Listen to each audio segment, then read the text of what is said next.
শ্রী অনুকূল চন্দ্রের হস্তলিখিত সত্যানুসরণ থেকে পাঠ করছি। যদি যদি তুমি চালক রূপে মনোনীত করে নিয়েছ, তার কাছে তোমার হৃদয়ের কোনো কথা গোপন রেখো না। গোপন করলে তাকে অবিশ্বাস করা হবে, আর অবিশ্বাসেরই অধঃপতন। চালক অন্তর্যামী। যদি ঠিক ঠিক বিশ্বাস হয়, তবে তুমি কুকার্য করতেই পারবে না, আর যদি করেও ফেলো, তবে নিশ্চয়ই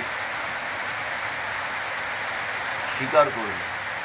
আর গোপন করতে ইচ্ছা হলেই যেন তোমার হৃদয়ে দুর্বলতা এসেছে এবং অবিশ্বাস তোমাকে আক্রমণ করছে। সাবধান হও, নতুবা অনেক দূরে করাবে। তুমি যদি গোপন করো, তোমার সৎ চালকও গা ঢাকা দেবে।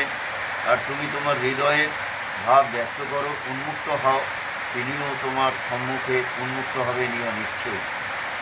গোপন অভিপ্রায়ে চালককে অন্তর্যামী সবই জানতে পারছ বলে চালাকি করলে নিজেই পতিত হবে, দুর্দশায় ধীরে ধরবে। হৃদয় বিনিময় ভালোবাসার একটি লক্ষণ, আর তুমি যদি সেই হৃদয় গোপন করো, আর এই নিশ্চয়ই যে তুমি স্বার্থভাবাপন্ন তাকে কেবল কথায় ভালোবাসো।